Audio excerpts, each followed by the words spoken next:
Assalamualaikum warahmatullahi wabarakatuh. Apa kabar rekan-rekan semuanya, khususnya rekan-rekan R2 R3 yang sampai saat ini menanti kepastian pengangkatan rekan-rekan semua. Bapak Ibu, kita masih mengupdate informasi berkaitan dengan optimalisasi. Di sini kita akan sampaikan berita terbaru ya berkenaan dengan optimalisasi, di mana disebutkan ada 6 poin penting optimalisasi P3K. Dan urutan keempat ini membuat honorer jangan kaget. Nah, kita baca ya apa ya. Informasi kita dapatkan dari laman JPNN yang hari ini dibuat bahwa Kepala BKN Prof. Zudan Arif mengatakan Panselnas akan menerapkan kebijakan optimalisasi formasi. Ini sebagaimana kita pahami ya. Berikut ini beberapa poin penting berkaitan dengan kebijakan itu. Yang pertama bahwa honorer gagal seleksi P3K tahap 1 masih punya peluang. Ini tentu saja rekan-rekan R2 R3 ya. Di mana dengan kebijakan optimalisasi ini honorer yang tidak lulus P3K tahap 1 masih punya peluang untuk mendapatkan formasi. Ya meskipun kita tahu bahwa formasi yang akan diberikan itu adalah formasi sisa ya. Itu sebagaimana kita ketahui. Berapa jumlah honorer gagal seleksi P3K tahap 1 yang masuk daftar optimalisasi tergantung berapa banyak formasi kosong pada seleksi P3K tahap 2. Nah, lagi-lagi Bapak Ibu, formasi sisa yang dimaksud itu adalah setelah nanti adanya perangkingan dari P3K tahap 2. Karena sebagian dari mereka tentu mengambil juga formasi yang disampaikan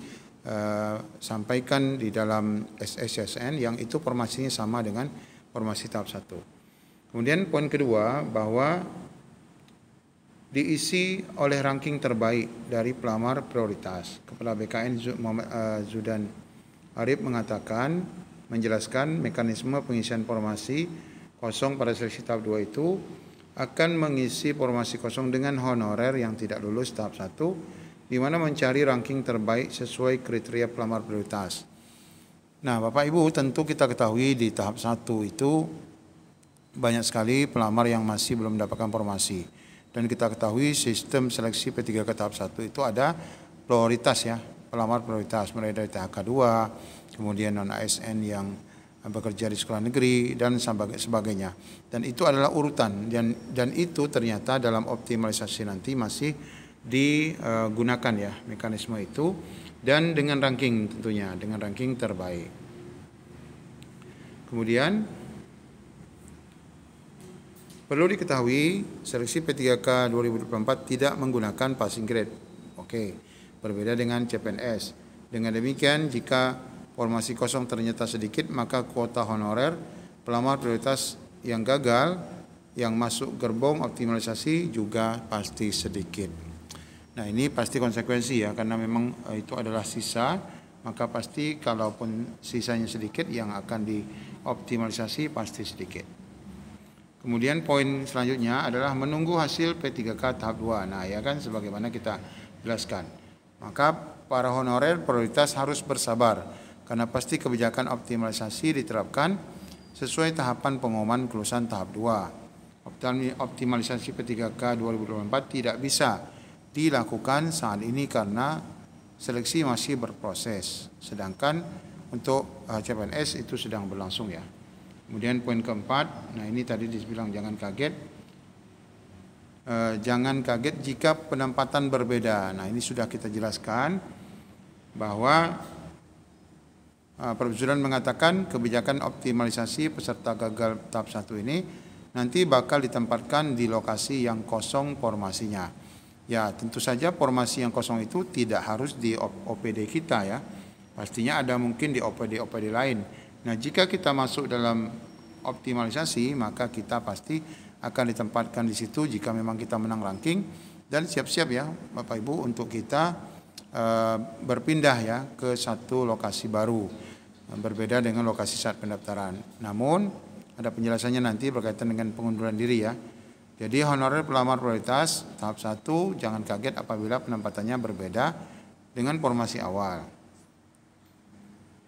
Kemudian boleh mundur tidak disanksi. Nah ini ya, seperti penerapan optimalisasi formasi CPNS, kebijakan optimalisasi keterisian formasinya, honorer prioritas boleh menolak untuk dimasukkan ke dalam optimalisasi.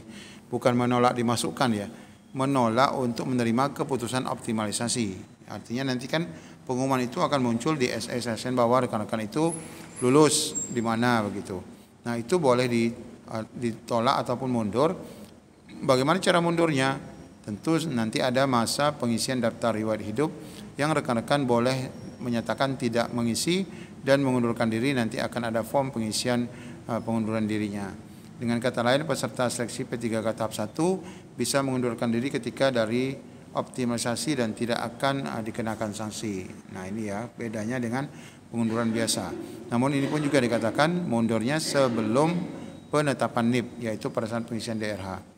Ketentuan ini berbeda bagi mereka yang mengundurkan diri bukan karena optimalisasi.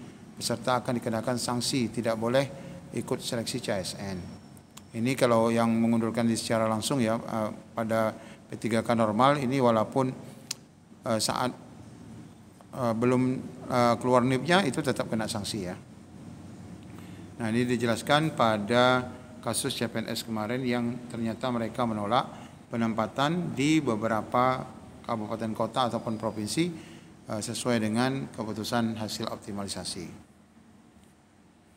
Kemudian selanjutnya Prof. Zudan menambahkan surat BKN itu yang menjelaskan tentang pengunduran diri itu masih berlaku. Artinya mereka boleh mengundurkan diri tanpa dikenakan sanksi kecuali sudah ditetapkan NIP untuk P3K ya, untuk P3K-nya. Kalau untuk CPNS belum ditetapkan NIP juga kenakan sanksi ya.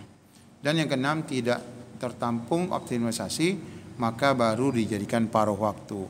Nah, jadi jelas ya paruh waktu ini meskipun tetap disampaikan bulan Oktober kira-kira selesai P3K tahap 1. Namun ini nampaknya memang harus banyak terus bersabar rekan-rekan R2 R3 ini.